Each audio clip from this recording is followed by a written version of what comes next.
Bienvenue à tous à ce 20e rendez-vous de Au Féminin qui vous est présenté tous les 15 jours depuis le Onomo Hotel et sur Gabon Première. Et dans ce numéro de l'émission, nous allons vous parler des couples mixtes. Quels sont les avantages et les inconvénients dans une telle union ? Pour en savoir davantage, tout d'abord, nous allons recevoir un couple qui vous est familier pour l'avoir déjà reçu sur ce plateau, mais dans un autre cadre. Cette fois, il revient pour lever le voile sur le calvaire qu'ils endurent depuis que leurs regards se sont croisés. Ida Charlie et Ali Jaber sont avec nous. Pas en reste une vaillante et battante gabonaise. Elle est chef d'entreprise, elle exerce en France et au Gabon. Elle est mariée depuis plusieurs années à un Caucasien et ils ont aujourd'hui 3 enfants et exercent en France et au Gabon. Dans leur univers respectif de parents, tout se passe très bien et elle va nous dire comment elle a réussi ce tour de force. Il s'agit de Petroni Moussambi qui a accepté notre invitation. Et puis celle qui, en de telles occasions, vient nous aider à analyser les faits psychiques individuels ou de groupe, tout en restant zen face à des situations négatives dont elle seule détient le secret pour garder la positive attitude. La psychologue Christelle Bessala est des nôtres. Et voilà, pour l'entame, Au Féminin, c'est parti sur Gabon Première.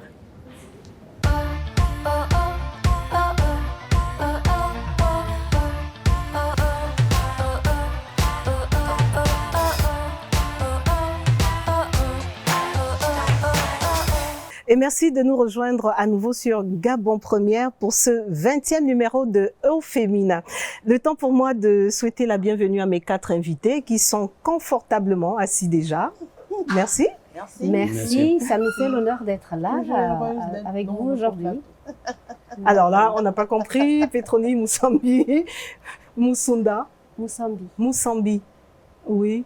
Alors, je disais que on vous remercie, je vous remercie pour cette invitation et que ça nous faisait honneur d'être là aujourd'hui à cette émission. Voilà, c'est moi qui suis heureuse, surtout pour parler des couples mixtes en votre compagnie, les avantages et les inconvénients. Alors, on va d'abord faire le premier traditionnel tour de table qui permet d'apporter des compléments d'information sur vos présentations. Elni, vous n'êtes pas à votre premier passage dans l'émission et je sais que vous êtes médium, mais encore je gère une entreprise internationale. Oui. Je suis médium international. Je suis mariée, voilà, et je suis toujours heureuse d'être toujours sur le plateau avec vous parce que j'ai appris beaucoup de choses et je continue toujours à apprendre. Voilà. Mais nous, on va en apprendre beaucoup de vous, mais il faut dire que votre nom de jeune fille, c'est Ida Charlie. Ida Charlie Biloli. Voilà. Aujourd'hui, épouse de Jaber. Ali. Ali qui est juste à côté. Oui, merci de nous recevoir d'abord. Je suis Monsieur Ali Jaber. Je suis un entrepreneur, époux de Madame Ida Charlie Bilogué Doutoum, qui est maintenant Madame Jaber. Madame Jaber, en face, Petroni, qui nous vient de France. Je vais vous dire qu'elle a pris l'avion, juste pour venir participer à cette émission, et c'est peu de le dire. Oui, tout à fait, parce que c'était une coïncidence. J'écoute un message vocal et puis je suis en train de prendre l'avion, je saute pour venir au Gabon. Ah, mais ça tombe bien, c'est chouette parce que je vais avoir besoin de toi. Voilà, donc moi je suis Petroni Moussambi. La raison de ma présence aujourd'hui, qui effectivement est en adéquation avec le thème d'aujourd'hui, c'est le fait que je sois mariée à un Caucasien et que je suis mère de famille également. Je travaille depuis 2002 à l'étranger. J'ai d'abord été salariée et puis chef d'entreprise jusqu'à maintenant. J'ai également une diversité de formations supérieures, notamment en management, en économie et droit, également dans les sciences de la gouvernance de l'entreprise, J'ai aussi étudié le commerce. J'ai même fait de la formation en comptabilité. Et pour faire l'activité que je fais aujourd'hui en tant que formatrice et coach, j'ai une formation de formatrice également. Et j'ai aussi une formation dans les métiers de l'administratif. Donc ça a fait pas mal de choses, effectivement, qui me permettent aujourd'hui, moi, d'évoluer en tant que chef d'entreprise de façon cohérente et pragmatique. Et professionnelle. Vous avez oublié tout ce que vous fabriquez à base de produits du terroir. Oui, tout à fait. Et j'ai lancé depuis cet été, déjà autour de moi, notamment Mireille, c'est les premiers fans Oui, l'un des cobayes, et voilà. ça marche. Exactement. J'ai lancé des savons cosmétiques avec les plantes locales du Gabon, effectivement. Et j'ai lancé également un sel assaisonné avec les condiments de cuisine de chez nous, du Gabon, que moi-même j'ai dégusté quand j'étais gamine. Et c'est juste une question de logique, quoi. Donc je vais mettre ces produits auprès du grand public très très vite. Voilà. Et moi j'ai eu la grâce, non pas gracieusement. Il faut encourager aussi, même si on connaît la personne, il faut l'encourager dans son entreprise et je vous en donnerai des nouvelles. C'est magnifique. À côté de vous, c'est Hélène, quelle que soit l'heure, lorsque je l'appelle, elle sait déjà qu'elle ne doit pas dire non. Christelle Bessala, toujours avec ce sourire. Eh bien, oui, toujours. Je crois que c'est ce qui détermine la personne que je suis. Un rayon de soleil. J'adore sourire parce que sourire, c'est une thérapie déjà en amont. Elle permet au corps déjà de manière consciente comme ça de pouvoir produire les hormones du plaisir telles que l'ocytocine qui rajeunit même le corps. D'où l'importance de toujours sourire. Alors, en ce qui concerne Christelle Bessala, on sait déjà qu'elle est psychologue. C'est vrai que la particularité, je ne dis pas trop souvent, je suis psychologue du développement et de l'éducation de l'enfant, de l'adulte, voilà, de l'être humain de manière générale. Par ailleurs, psychothérapeute également et aussi formatrice en fait des auxiliaires de vie scolaires. Qui sont-elles? Ce sont ces dames, ces messieurs qui vont encadrer les enfants en situation de handicap dans les écoles dites normales. Parce que la particularité, souvent, il y a des enfants qui naissent avec le handicap, la prise en charge devient quelquefois complexe. Et c'est un aspect que j'ai relevé dans notre environnement, d'où cette formation se fait de manière annuelle pour permettre effectivement aux parents d'avoir des auxiliaires, pas des nounous, qui vont réellement prendre en charge les enfants en difficulté. Alors, une sphère assez large, pas étonnant qu'on fasse toujours recours à vous parce que quand on est psychologue, je crois qu'il suffit de vivre la situation. Exactement. Et après, vous vous déployez comme vous l'avez appris, autant pour moi, dans votre formation. Je vais à nouveau me retourner vers le couple Jabert. Il faut que je vous avoue que c'est ce couple qui nous inspire le thème du jour, couple mixte. Quels sont les avantages et les inconvénients dans une telle union? Et Hilda, vous m'avez laissé un audio qui, moi, m'avait laissé sans voix. Après votre passage, on ne va pas revenir sur le thème. Et je me suis demandé comment on va faire pour parler de ça. Pourquoi avoir choisi de parler de votre vie de couple? Que se passe-t-il? Pourquoi et à ce point? J'ai choisi de parler de ma vie de couple parce que j'ai besoin de la paix. J'ai besoin de la tranquillité. J'ai besoin de vivre en paix avec mon époux parce que je dors pas bien, je suis stressée. Je ne sais pas à quel moment quelque chose peut se passer, bien il peut disparaître, bien je peux disparaître. Je vis dans l'angoisse, je vis dans la peur. Une peur qui est provoquée par quoi exactement? Une peur qui est provoquée parce que j'ai choisi d'aimer quelqu'un. Parce que j'ai choisi de montrer au monde entier que l'amour existe.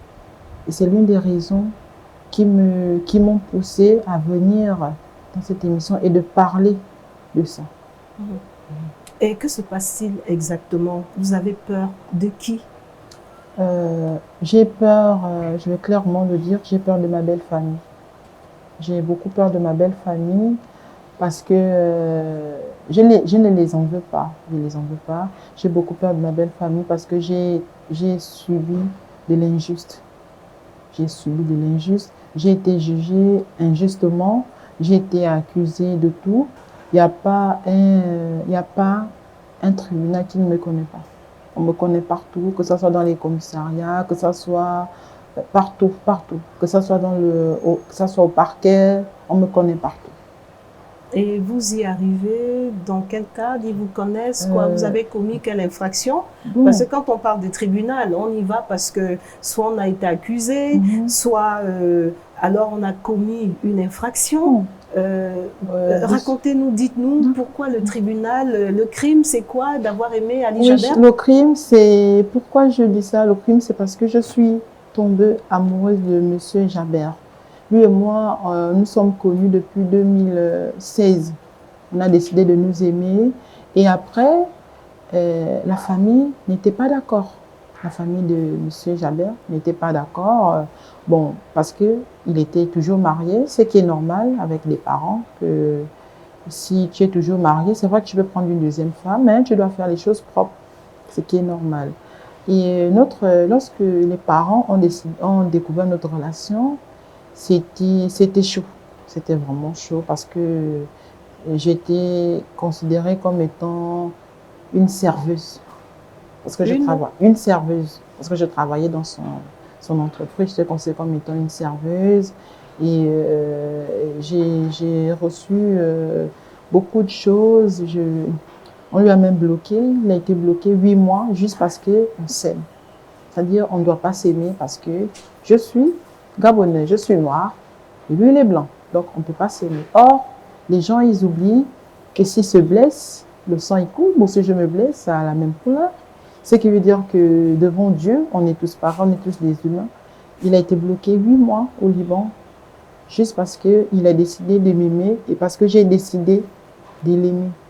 Et lorsqu'il a été bloqué, lui et moi, on s'est trouvé une tragédie en disant on va faire comme si on n'est plus ensemble. C'est de là, quand les parents ont vu que on n'est plus vraiment ensemble, on les a fait croire. Il est revenu. Quand il est revenu, on était toujours ensemble et ça a été découvert encore. Quand les parents, ils ont découvert ça, ils l'ont renvoyé au Liban. Il a fait 2 ans et 2 mois. Et vous l'avez attendu? Oui, je l'ai attendu parce que je me suis dit, si c'est pour toi, peu importe les obstacles, c'est pour toi. Je l'ai attendu. Et quand il est revenu, c'est de là où tout a commencé, tout a été bafoué. Tout a commencé jusqu'à aujourd'hui. Vraiment, je vis dans la crainte. J'ai même peur de me réveiller et qu'il soit kidnappé. Ou bien moi-même, j'ai peur de me réveiller. Et on me dit qu'écoute, tu as une plainte parce que tu aurais parlé à la télé, parce que tu aurais t'exprimé, parce que y a des moyens qui se sont déposés. On n'a même pas eu le temps d'écouter la personne. Même en faisant même l'émission, je suis stressée. Parce que je ne sais pas, après l'émission, qu'est-ce qui peut se passer derrière? Qu'est-ce qui peut se passer? Vous venez nous raconter votre histoire d'amour et je suis certain que ceux qui nous suivent veulent savoir, vous vous retrouvez au tribunal. Pourquoi? Et qui porte plainte? Et parce que vous m'avez dit aussi qu'il y a eu des magistrats et des juges qui ont refusé de vous condamner en disant on ne peut pas envoyer une jeune dame gabonaise simplement parce que... Bien sûr, c'est effectivement c'est vrai. Lui, mon époux, il était actionnaire majoritaire dans une boulangerie. Qu'est-ce que je fais? À l'époque, parce qu'il a décidé d'être avec moi, il a été déshérité. Il a été déshérité, ne connaissant pas, je suis gabonaise, et lui ne connaît pas comment ça se passe. Donc on a cherché des avocats, même maître, je ne sais pas si je peux prononcer son nom, l'avocat qui nous suivait, elle en sait l'histoire. Parce que c'est... Non, mais vous pouvez. Oui, maître Gisèle Bekale. Voilà, c'est elle qui suivait le dossier. Après, c'était le cabinet Toutou Misère. C'était les deuxièmes. Parce qu'il faut bien parler avec preuve. Il faut bien que les gens comprennent exactement de quoi il s'agit. Vous voyez un peu? Donc, on avait des dossiers partout parce qu'il fallait qu'on le déshérite de la boulangerie, parce qu'on se disait que je l'aime, parce qu'il a de l'argent et tout, parce qu'il gère des entreprises, parce qu'ils ils ont tout verrouillé, ils l'ont déshérité complètement. Il y avait des plaintes partout. C'est de là que lui et moi, nous sommes allés dans sa boulangerie. Il m'a dit, chérie, accompagne-moi. Je l'ai accompagné. Il fallait qu'il prenne 1 million à la caisse. Il est le patron. Donc, à l'époque, il était le patron de cette boulangerie. Il n'a pas besoin de demander. C'est pour ça qu'il est allé vers la caissière en disant, j'ai besoin d'1 million. Parce que c'est de ça que, enfin, c'était pour les papiers, les tribunaux et tout. C'est de là où je lui ai dit, bon, les 1 million que tu as eu à prendre, ça ne va pas suffire. Complète 20 000. Le mot que j'ai dit, complète 20 000, c'est de là où on m'a porté plainte. Parce que j'ai dit d'ajouter 20 000 au tribunal correctionnel. J'ai dit d'ajouter 20 000, on m'a porté plainte en disant vol aggravé. Et c'est quoi? Il y avait Ça, des, oui. il y avait des caméras, il y Oui, avait, oui, ça se oui, passait je pas vais à deux? arriver. Oui. On était à deux, il y avait des caméras, on m'a porté plainte. Nous sommes arrivés au parquet. On a demandé, est-ce que vous l'avez vu voler? Il a dit non. Qu'est-ce qu'elle a dit? Elle a juste dit à son mari, ajoute 20 000. Bon, la raison que la personne a trouvée en disant, elle n'est pas actionnaire majoritaire, elle n'est personne pour dire à mon frère d'ajouter 20 000. Bon, moi, je suis partie à cause de lui. S'il n'était pas là, je n'allais jamais rentrer. Et c'est une boulangerie où je travaillais. J'étais caissière principale, je travaillais. C'est une boulangerie où je travaillais. Et arrivé au parquet, on m'a donné une liberté provisoire. Je fais 3 jours à la maison. Et Dieu merci que, peu importe, même si les gens peuvent agir avec des moyens, les gens peuvent agir avec tout, il y avait Dieu dans notre affaire. Il y avait Dieu dans notre histoire d'amour. Parce que c'était plus fort. Les gens ne comprenaient pas comment on n'avait pas de moyens, comment on s'en sortait toujours. Toujours. Et Dieu merci, j'ai été déclarée non coupable au tribunal correctionnel. Parce qu'il n'y avait pas de... Parce que les témoins qui étaient au moment où j'étais à la boulangerie avec mon mari ont témoigné en disant que non, la dame n'a pas volé, elle n'a même pas touché la caisse. Elle a juste dit à son mari, ajoute seulement 20 000. Donc le mot que j'ai dit, ajoute seulement 20 000, c'est de là qu'on m'a porté plainte. Et j'ai été déclarée par la grâce de Dieu non coupable. Sinon, au moment que je vous parle, je serais en prison. Parce que le but, c'était de nous séparer. Ils ont essayé de chez lui. Lui, d'abord, on lui a porté plainte.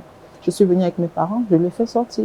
Et ils ont vu, si on m'attrape, lui, on peut facilement le prendre. Et Dieu merci, j'ai rencontré une dame que je ne connais pas. Une dame, Séraphine, dans le taxi comme ça, parce qu'à l'époque, on roulait dans le taxi, il n'avait plus rien. Une dame, je suis en train de parler, oh mon Dieu, qu'est-ce que j'ai fait? Je vais aller en prison. Est-ce que c'est parce que j'ai décidé d'aimer un homme? La dame écoutait. Elle était assise. Elle a dit, prenez mon numéro. J'ai pris son numéro, elle m'a vu, on a parlé et tout. Elle a dit, tu n'as rien fait. La dame, elle travaille aussi elle travaille... Le palais de justice? Voilà, elle travaille dedans. On a commencé à faire des recherches. La dame m'a dit, mais tu n'as rien fait. Tu n'as rien fait. Pourquoi on va te juger? Pourquoi? Qu'est-ce que tu as fait? Qu'est-ce que tu as fait? Je dis, je n'ai rien fait juste parce que j'ai posé une question à mon mari que, ajoute seulement 20 000 euros. C'est le mot que j'ai dit, ajoute seulement 20 000. C'est de là qu'on m'a porté plainte. Ali Jaber, Oui, je sais que au travers du témoignage de votre épouse, le film défile dans votre tête. Elle a dit quelque chose qui, moi, m'interpelle. Vous aviez déjà une femme. Vous êtes musulman, elle s'est convertie par amour pour vous. Bon, elle a déjà dit que d'abord par conviction, parce qu'elle y croit. Et est-ce que ça aurait été plus facile si vous l'aviez prise en deuxième noce? Bon, vu la culture libanaise, c'est rare de trouver quelqu'un qui est marié de 2 femmes. Alors, bon, moi, avant de la marier, j'ai divorcé. Après, le mariage, l'ancien mariage ne marchait pas beaucoup, mais on forçait. Après, à un moment donné, je voulais divorcer plusieurs fois, mais les parents étaient contre. Surtout quand ils savaient que j'ai une relation avec elle. Alors, ils étaient contre plus. Ils ont fait beaucoup la pression, j'ai subi beaucoup la pression, mais à la fin, j'ai décidé de divorcer. Et quand j'ai divorcé, c'est là où tout s'est éclaté grave. Avant, par exemple, on m'a bloqué au Liban. On me faisait les choses d'une manière. Mais quand j'ai divorcé, comme ça, cash, non, je veux divorcer, et j'ai appelé l'imam, j'ai divorcé, sans l'accord de mes parents. Bon, devant Dieu, je ne suis pas obligé à l'accord de mes parents, mais c'est bon la bénédiction. Mais quand c'est beaucoup comme ça dans ma vie, je ne pourrais plus supporter. par respect que j'attendais, peut-être mes parents vont comprendre, peut-être comme ça, mais j'ai fait depuis 2016 jusqu'à 2021, 5 ans. 5 ans, je vis une vie qui n'est pas stable. C'était une vie forte, on me bloquait d'une manière, on faisait... Et moi, je supportais, je ne parlais pas, supporter. Je ne voulais pas, comme on dit, affronter. À la fin, ils sont mes parents. Mais quand c'est arrivé à un niveau que je ne peux plus encore continuer comme ça là, je suis parti. J'ai essayé de parler avec mon père, mais c'est mal passé. Il a insisté, j'ai refusé. Et quand j'ai refusé là, tout s'est déclenché. Quand c'est déclenché, moi, première chose que j'ai fait, j'ai appelé l'imam, j'ai divorcé.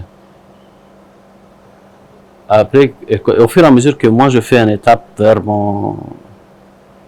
la paix dans ma vie, ou bien vers mon bonheur, ou bien vers choses, au fur et à mesure que les choses deviennent plus chaleureuses, plus fortes contre moi. Alors j'ai divorcé, et c'est mon droit.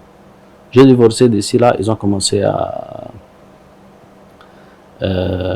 au niveau de boulangerie, au niveau de mon travail, en disant que bon, si on le bloque au niveau du travail, au niveau de boulangerie, au niveau dessous, c'est sûr, la femme là ne l'aime pas, c'est sûr, elle est avec lui à cause qu'il est comme ça, il a l'argent, ou bien il a comme ça. Maintenant, si on va le bloquer, elle va le fuir, parce qu'elle est là par intérêt. Et ils n'ont pas compris que moi, vraiment, je l'aime, elle m'aime vraiment. Vous êtes toujours ensemble. C'est avec un cœur ouvert. Elle ne m'a pas forcé ni à divorcer, ni à toute la vie que je vis là. C'est moi-même, c'est mon choix. Que moi-même, je suis convaincu dans mon esprit et dans mon cœur. Je connais que je n'ai pas fait un péché devant Dieu. Ça, c'est pour calmer l'esprit, comme on dit, l'esprit là. Je connais que je suis bien. Et dans mon cœur, moi, c'est comme ça où comment je suis content, je suis heureux. Ça, c'est mon foyer. Ça, c'est ma liberté personnelle. Alors, quand j'ai divorcé, les choses ont commencé à devenir, à s'éclater plus siennes. On commençait à me porter plainte partout, à la boulangerie, même à essayer de me trouver Même une fois, on m'a menotté. J'étais dans ma boulangerie, calme, tranquille, il n'y avait rien. Brusquement, les agents rentrent.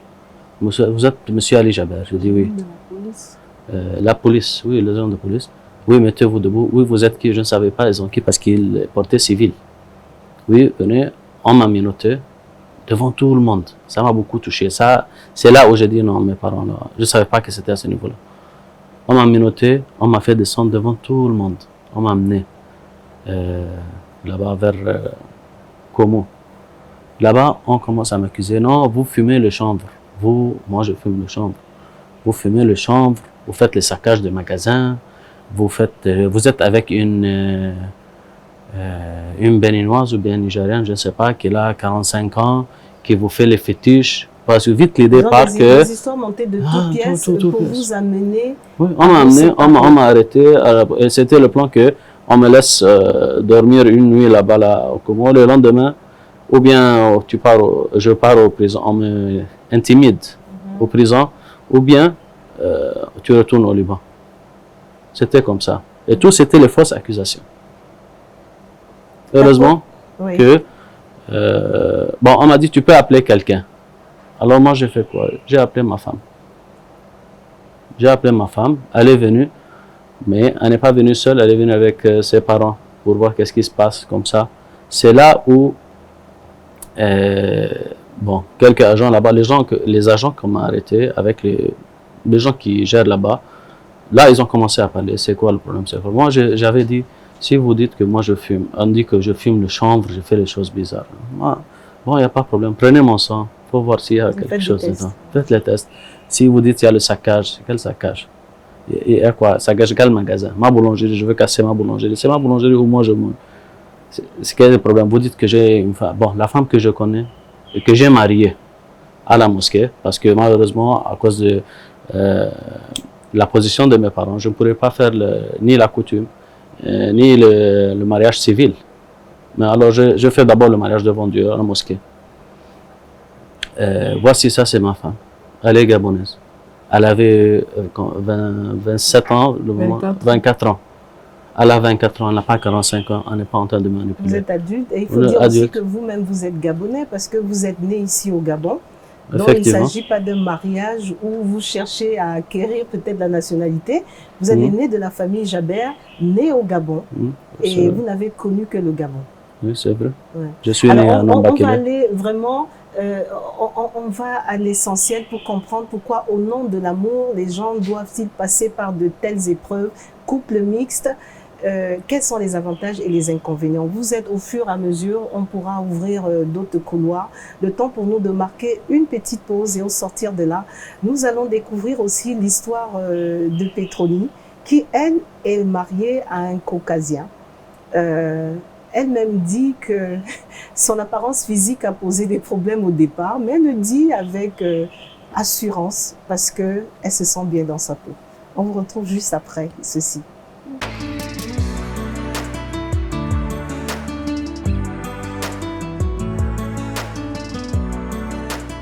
Sais-tu que ton numéro de téléphone peut t'ouvrir les portes du bonheur?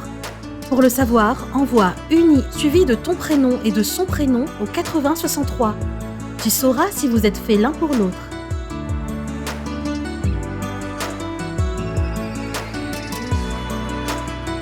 Et voilà, après cette halte, je ne vais pas dire publicitaire, mais pour vous dire que dorénavant, sur Gabon Première, vous pouvez aisément passer vos annonces à des prix préférentiels. Chose promise, chose due, Petroni Moussambi, Oui. nous le disions avant de marquer cette pause.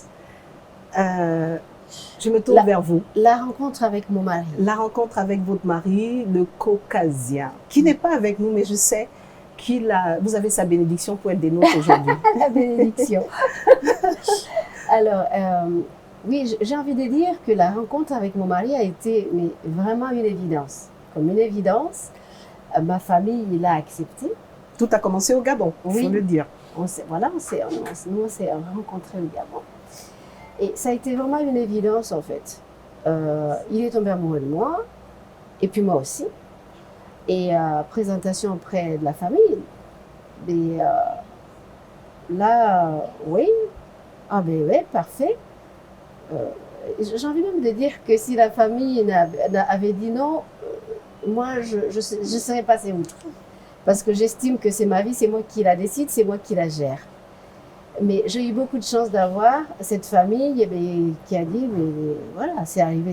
Parce que de toutes les façons, j'ai envie de dire à ce couple qui est vraiment magnifique, avec toute la force qui les relie de cet amour-là, que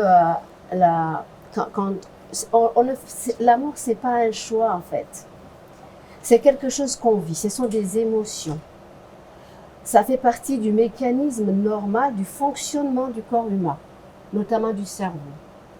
Quand on tombe amoureux de quelqu'un, eh bien, c'est l'adéquation entre les stimulus de l'un et de l'autre. Donc, on ne choisit pas de tomber amoureuse. Je voulais juste vraiment faire un point sur ça. Oui. Et voilà. Pour en revenir à vous, votre union est scellée aujourd'hui par la présence de 3 magnifiques garçons. Oui, alors je suis maman de ces 3 enfants et j'en suis comblée. Et le fait que ma famille à moi ait accepté d'une façon très évidente mon mari, moi j'ai eu des fortes réticences par le fait de votre aspect physique. Elle habille tellement bien, par mon physique. Ça veut dire mon quoi? apparence physique, en fait, c'est cette belle merveille de peau kémite, en fait, qui avait créé, on va dire une réaction psychique, mentale, un peu du « oh mon Dieu, c'est pas possible !» parce qu'effectivement, on est dans l'ordre des préjugés, en fait. On est dans l'ordre des préjugés. Ces réticences-là, ces méfiances, c'est de dire mais alors, il va aller avec elle, parce qu'ils prennent en compte non seulement l'histoire du statut qu'on a donné à certains individus dans l'histoire, et également de l'environnement dans lequel je suis originaire. Voilà, c'est vraiment les raisons qui vont à engendrer ces réactions émotionnelle, psychologique, parce que ça va provoquer de la peur et, auprès de ces gens, parce que historiquement, culturellement, on ne peut pas se mélanger, c'est pas possible.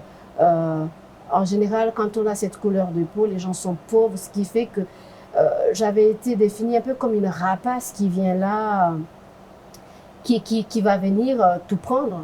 Alors que quand j'ai rencontré mon mari, il n'avait rien du tout. Ce qu'on a pu faire jusqu'à maintenant, on l'a fait ensemble en fait.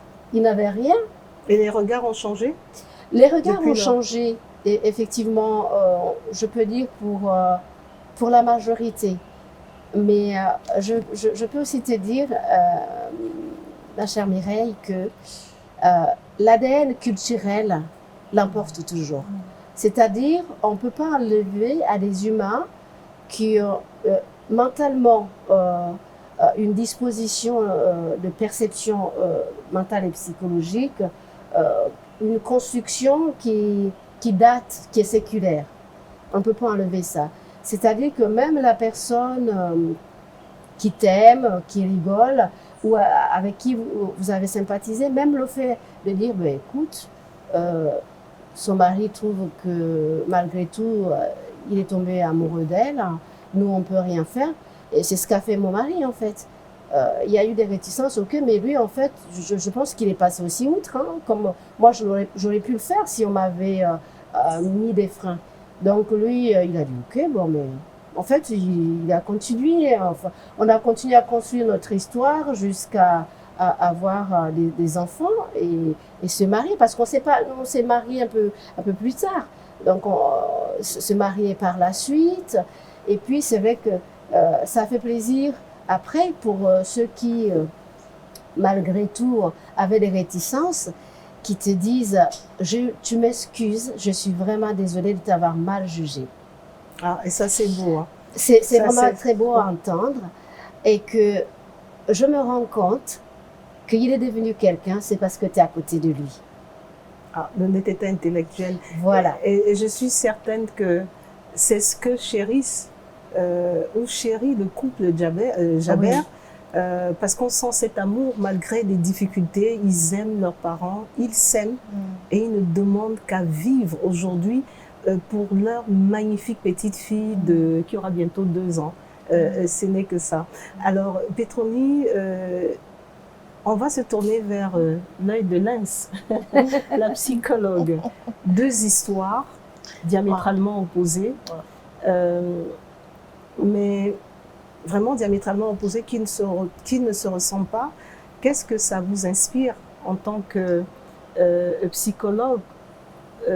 Qu'avez-vous vu en ayant en face le couple de Jabert? Qu'avez-vous entendu juste à côté de vous? Et qu'avez-vous envie de nous dire comme décryptage de ces 2 histoires? Très bien. Déjà, il faut notifier que je pouvais noter dès le départ des interactions des deux personnes qui sont juste en face et la dame à côté, que le bonheur, c'est moi qui le fais et la réputation, c'est les autres qui le font. Comme pour dire que, en ce qui concerne le couple Jabert, j'ai bien aimé le mot que la dame à côté pouvait dire tout à l'heure, l'ADN culturel. Maintenant, ces deux cas, c'est vraiment l'ADN culturel qui vient faire toute la différence. Alors, on a un ADN culturel qui est très foncé et l'autre qui est une ADN culturelle qui est moins foncée. Qu'ils ont su, en fait, c'est vrai qu'il y a ces préjugés sur la peau qui a toujours été un obstacle justement à l'amour des couples mixtes. Mais le simple fait de pouvoir prendre le temps d'accepter a permis que le couple de caucasien, voilà, puisse éclore que ceux de M. Jabert. Dans la mesure où la culture de M. Jabert, n'y accepte pas cette particularité-là. C'est quasiment impossible. Alors, elle nous a fait son témoignage. Et à l'intérieur de ce témoignage, on peut comprendre en ce moment même que cette dame développe, et le mari également, des troubles psychosomatiques en eux, également des troubles post-traumatique. Je vais m'expliquer. Alors, à l'intérieur, pouvait s'écrire en disant « J'ai besoin de paix et de tranquillité ».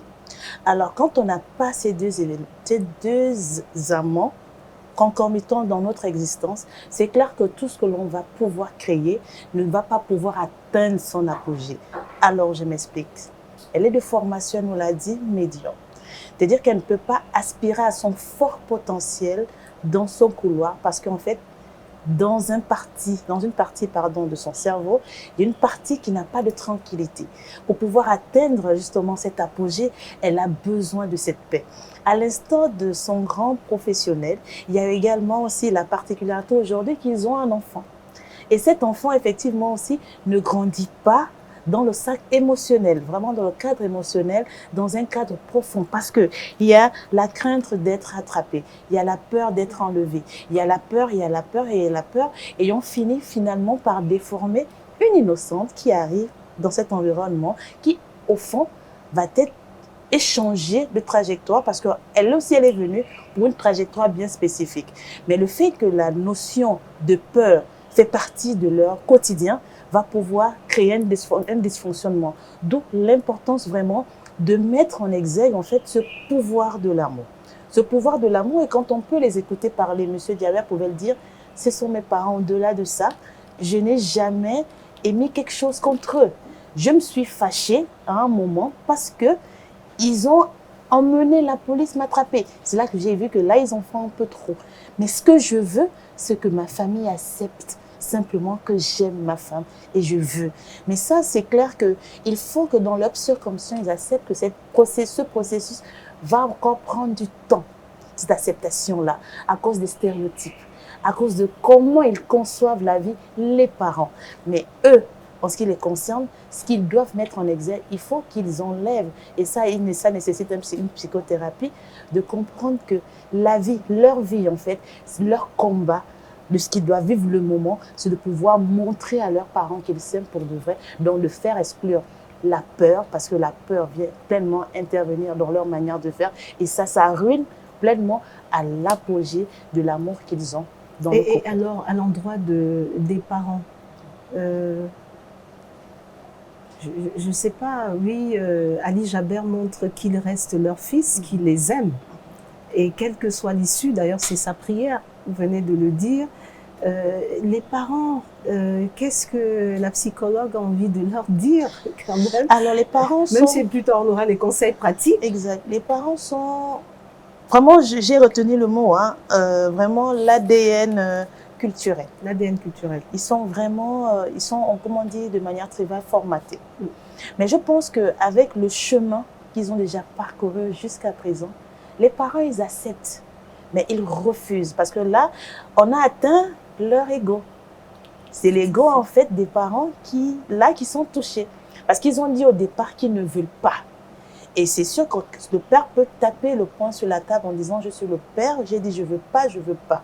Je vais tout faire pour. » Mais dans ce processus de « je vais faire tout pour », il est conscient en fait qu'il y a ce pouvoir de l'amour. Donc de l'autre côté, ce qu'il faut faire, on ne va pas utiliser les mêmes armes justement que le papa, c'est de leur montrer pleinement en fait que oui, nous on a décidé d'être ensemble. Et être ensemble, comme je disais, ne pas utiliser les armes de papa, de ne pas montrer l'ego, de montrer simplement l'amour, de faire attraction en fait, de vivre dans ce monde comme s'il n'existait pas. C'est à cette condition que la peur va fuir de leur système de pensée et qu'ils puissent vivre pleinement en fait leur amour. Et c'est au travers de l'amour qu'ils vont pouvoir démontrer à leur papa que les barrières culturelles vont s'éteindre, qu'il va pouvoir dire que c'est possible.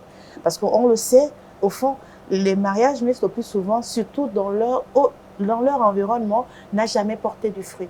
Parce que quand on y va, parce que justement, c'est pas le premier cas que moi j'ai, le plus souvent, c'est des personnes en fait, ça ne tient pas le coup. Mais ce qui est formidable dans cette histoire, c'est qu'effectivement, il y a, comme je peux le dire, que c'est le pouvoir de l'amour, quoi. L'amour est au centre de ça.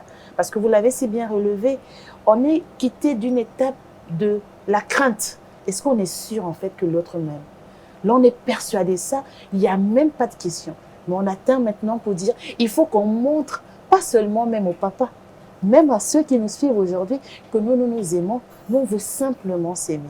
Et c'est à partir de là que le processus, justement, auprès des parents, a commencé à Et s'installer. c'est aussi ça l'objectif, hein, cette émission. Pour ceux qui nous rejoignent seulement à l'instant, le thème choisi, c'est couple mix, avantages et inconvénients. Nous avons certes le couple Jabert, mix Gabon. C'est un couple gabonais, parce qu'Ali Jabert est né au Gabon. Ida Charlie, elle est gabonaise, ils s'aiment simplement. Et de l'autre côté, notre caucasienne, Voilà. où tout s'est tout à bien fait. passé. Oui. Elle prend avec beaucoup de hauteur. C'est à croire qu'elle avait déjà le mode d'emploi, mais juste à vous voir, on sent que ça se passe bien. Et sachez que- excusez-moi, Oui. je voudrais ajouter par rapport à ce qu'a dit La donc, psychologue. la psychologue, le fait de... En fait, il ne faudrait pas qu'ils mettent en tête qu'ils sont dans l'obligation de montrer aux gens. C'est tout simplement, comme vous l'avez dit tout à l'heure, c'est se contenter de vivre cet amour qui est véritable, en fait, qui va leur donner de plus en plus de force. Parce que si ils se disent on fait les choses pour montrer, c'est-à-dire on va dans une démarche de plaire aux autres. On n'est pas dans une posture de vivre pleinement ce que nous on Sa a envie vie. de vivre. Voilà, donc il ne faut pas penser, dire je veux faire ça pour faire plaisir aux autres. Non, non, il faut vivre ce que vous ressentez vraiment. Parce que c'est ces vibrations que vous allez dégager là, avec le fait de vivre seulement, d'être concentré sur ce qui vous unit, cet réel amour-là, qui va en fait, à un moment donné, qui va envoyer des ondes vers ces personnes-là. Ça va faire tout le travail. Voilà. Alors, si je ne coupe pas là, on ne va pas y arriver parce que c'est une chose de vous avoir sur le plateau, mais nous avons aussi promené le micro au travers de Rita Abogondon de la rédaction des Gabon Première, qui coupe le mix, c'est pas que vous. Noir, blanc, et on va le dire comme ça, mais également interethnique. Alors, Rita Abogondon a promené le micro dans les rues de Libreville. Elle allait recueillir les avis des uns et des autres qui nous présentent les avantages d'un tel couple. On va suivre et après, vous m'en direz, vous réagirez si besoin se fait sentir, bien entendu. En linguistique déjà, s'il y a ce dialogue de culture, c'est que l'un va apprendre de l'autre sa langue. Déjà. Sur le plan culinaire, par exemple, nous allons apprendre les arts culinaires des uns et des autres. Et sur le plan culturel en général, il y a ce qu'on appelle le dialogue des cultures, le métissage culturel qui est une source de richesse mutuelle. Cela veut dire que le Pounou qui a épousé le Fan, par exemple, va apprendre à parler Pounou, à parler Fan. Sa femme va apprendre à parler Pounou. Les enfants qui naissent dans ce foyer-là ont la possibilité d'apprendre les deux langues. Donc, vous voyez que c'est une source d'enrichissement. C'est avantageux pour un brassage de culture. Un brassage de culture et ceci dans le but de découvrir déjà les convergences et les divergences que nous avons sur le plan panafricaniste, sur le plan socio-culturel et aussi faciliter les liens du vivre ensemble. Moi, j'ai une femme qui ne parle pas la même langue que moi. Et mes enfants sont à cheval. Ils doivent apprendre à parler la langue de leur mère, tout comme la mienne à moi-même également. Donc, je ne vois pas le souci dans ça. Pour moi, l'amour n'a pas de langage. Bon, enfin, n'a pas un langage bien déterminé. Il suffit de se comprendre et puis c'est fini. C'est deux corps qui se réunissent et puis voilà. La vie, c'est un choix. Si tu as choisi un mari qui te convient, que vous pouviez bien vivre ensemble, c'est pas forcément prendre un monsieur que vous parlez la même langue. Vous pouviez être de nationalité différente, mais l'essentiel que vous vous comportez bien. L'amour n'a pas de frontières. Moi, c'est ça. Voilà, c'était dans le micro-crottoir réalisé par Rita Abogondon. Je vais me tourner vers le couple Jabert. Des réactions qui vous parlent. J'ai entendu parler de l'amour qui n'a pas de frontières. J'ai entendu parler... le plus important, c'est de vivre sa vie. Et vous, qu'avez-vous retenu? Nous avons retenu, c'est ça? Ouais. En fait, on est d'accord avec tout ce qu'on a écouté. Que c'est vrai, c'est comme on dit, c'est un dialogue culturel. C'est pas un combat culturel. C'est un dialogue. Comme il y a une femme qui a dit que ce sont les cœurs qui se réunissent. c'est Dieu. L'amour n'a pas de frontières. Quelqu'un peut aimer quelqu'un sans intérêt, sans voir sa couleur de peau, sa race ou bien même sa religion. Ça n'a rien à voir. C'est le cœur. Et quand le cœur se choisit, le seul qui domine le cœur, c'est Dieu. Autre que Dieu, il n'y a pas. Et quand le cœur choisit comme ça, alors c'est la volonté de Dieu. Il a tout dit. Alors, on va passer maintenant à un autre micro-trottoir. Là, les inconvénients dans un tel couple. La psychologue n'a rien à dire pour le moment. On va attendre ses conseils pratiques de la fin pour que vous, à la maison, si vous vous trouvez dans ce cas, vivez votre amour. Si vous êtes parents, laissez les enfants vivre leur amour. Et pensez aux petits-enfants, parce que ce couple aujourd'hui a une petite fille de bientôt 2 ans. Et j'entendais Ali Jaber dire, elle va grandir. Elle va me demander où est papy et mamie. Elle va peut-être connaître un papy du Gabon, mais où est le papy du Liban? Réfléchissons à ça en pensant à la progéniture. En attendant, on va passer d'autres réactions, mais cette fois-ci, les inconvénients dans un tel couple. Toujours avec Rita Abogondo. La forme de mariage en Afrique a une autre coloration.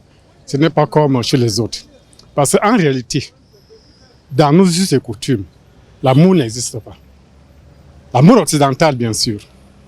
C'est les familles qui se... Mais s'il va au-delà de maintenant de ce qu'on va appeler d'autres tribus ou autre chose, c'est qu'il faudrait d'abord les connaître. Si vous habitez dans la même région, si vous vous connaissez, vous allez bien les étudier. Et si vous constatez qu'ils ont des bonnes mœurs, pourquoi ne pas briser ces barrières pour aller se connaître? Parce que ce qui est important, c'est le comportement familial. Pas de la jeune fille, familiale, de sa famille. C'est à partir de là. Si tu es Gabonais et que tu es à côté d'une famille, par exemple, béninoise, et que tu constates que leurs enfants sont bien éduqués à la même table que vos enfants, pourquoi pas? C'est pas vraiment avantageux. Parce qu'il faut épouser quelqu'un qui parle ta langue. Comme au village là-bas, nos mamans ne connaissent pas parler le français. Maintenant, si j'ai mon mari qui est Nzebi, il va forcément parler Nzebi avec ma mère ou bien avec mon grand-père. Avoir une femme de même ethnie que moi, j'ai déjà essayé. Ça donne à chaque fois, il y a eu des tensions. Pour moi, il y a eu des tensions entre nous. Par contre, les différentes ethnies, j'essaie un peu d'évaluer un peu l'éducation. Une femme de notre ethnie est plus facile, elle est accessible. Elle est accessible. Et là, c'était la deuxième partie du micro-trottoir signé Rita Bogondon qui nous présentait cette fois-ci les inconvénients dans un couple mixte. Parce que le thème depuis le début, pour ceux qui n'étaient pas là, c'est couple mixte. Quels sont les avantages et les inconvénients dans une telle union? Et avec moi depuis le début, il y a le couple Jaber, Ida Charlie et Ali Jaber qui sont à ma droite. Et de l'autre côté, Petroni Moussamba. Moussambi. Une Moussambi peut cacher une Moussunda, mais nous on le prend avec la positive attitude. Et qui a voyagé pour être des nôtres aujourd'hui. Elle est partie de France pour venir nous faire son témoignage. Et notre psychologue maison qui, elle, nous aide à décrypter tout ça. Alors, une réaction, c'est au ressenti. Les inconvénients, j'ai entendu dire qu'il y a un qui disait qu'il a souvent eu des maux de tête. Le fait d'être avec une femme qui n'est pas de la même ethnie que lui et autres, donc ce n'est pas toujours chose facile ou partie gagnée. Oui, alors moi je voudrais quand même réagir par rapport à ce micro-trottoir. Quelque chose qui est très intéressant, c'est-à-dire quand, en tant que Gabonais, ce monsieur qui dit que nous, on ne sait pas ce que c'est l'amour chez nous en fait, que l'amour ça existe chez les autres. Je voudrais juste attirer l'attention de dire qu'il faut vraiment être vigilant avec ce genre de propos parce que l'amour, ça n'a rien à voir avec les comportements et la culture. L'amour, c'est l'émotion. Et que de la même façon, 2 Gabonais peuvent tomber amoureux ou un Gabonais tomber amoureux ou amoureuse d'une personne qui vient de loin, c'est de la même façon que des Américains, 100% américains, ou des Allemands, 100% allemands, c'est de la même façon qu'ils vont tomber amoureux en fait. C'est un mécanisme naturel, systémique, du fonctionnement humain. En fait, on ne peut pas dire que nous, on n'a pas d'amour chez nous, non. Alors, deux micro-trottoirs qui se sont suivis, qu'est-ce que vous retenez au sortir de là? Parce que oui, vous vous aimez, oui, les gens ne le comprennent pas, du moins pas tout le monde. Oui, vous n'avez pas l'intention de vous arrêter. Est-ce qu'à un moment donné, je m'adresse au couple Hilda, Ali, avez-vous eu envie à un moment donné de dire trop c'est trop, je préfère laisser tomber? Moi personnellement non. Chérie, toi? Non. En fait, au fur et à mesure qu'il y a la pression, au fur et à mesure qu'on sait plus,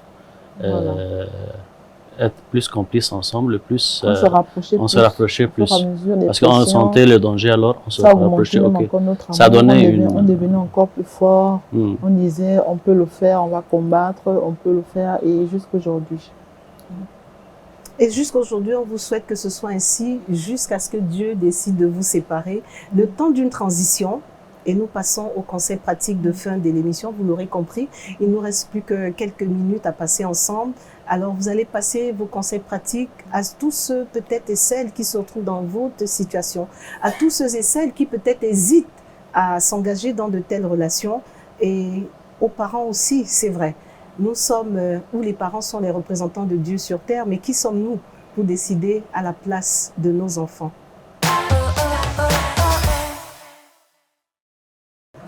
Et vous avez à nouveau la parole, Ida. Votre mot de fin, des conseils pratiques à donner peut-être à ceux qui vous ont suivi, ceux qui ont un regard autre. Qu'avez-vous envie de leur dire en regardant simplement cette caméra? Déjà, pour le conseil, je veux leur dire, s'il y a des personnes qui subissent peut-être la même chose que nous, écoutez simplement votre cœur en fait. Écoutez votre cœur. Rien n'est plus fort que le sentiment qui vient du cœur. Si vous êtes appelés à être ensemble, vous allez finir ensemble. Et aussi, je suis aussi venue aussi sur ce plateau parce que j'aimerais parler au président de la transition, Clotaire Olindi.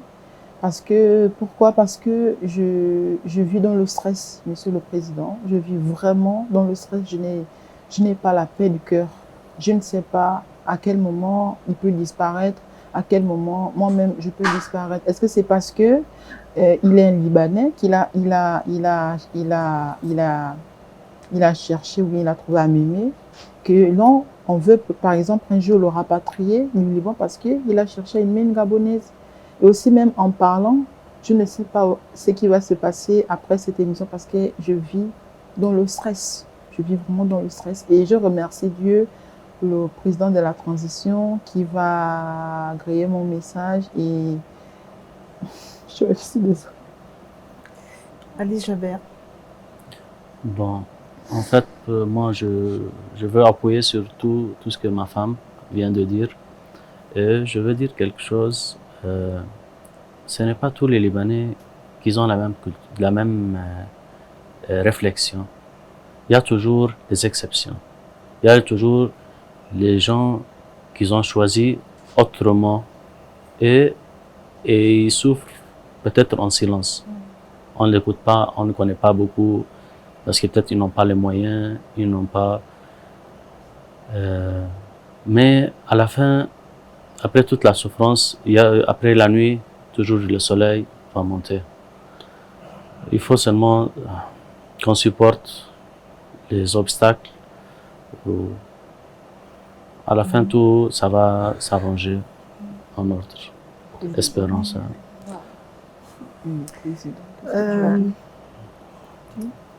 J'aimerais bien m'adresser au monsieur le président. S'il m'écoute, que moi je suis un Libanais, d'origine libanaise, parce que je suis né au Gabon. Et tous les problèmes que j'ai dans ma vie, c'est à cause que j'ai choisi à être avec une Gabonaise, que j'ai la mariée. Alors, mais toujours je suis dans le stress, je ne sais pas qu'est-ce qui peut passer avec moi demain, après-demain. Beaucoup de fois chercher de trouver le travail, mais vu ma situation, toujours quand on connaît je suis qui, le fils de qui, comme ça, les gens s'éloignent, ne veulent pas aider, ne veulent pas. Alors si vous m'écoutez, j'aimerais bien si vous pouvez.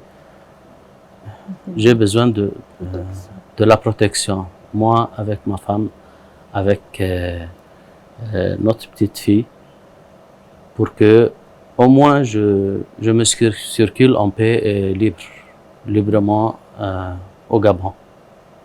Merci. Conseil pratique, moi j'ai envie de dire que je vais rejoindre ce qu'a dit la psychologue, ce qu'a dit le couple Jaber.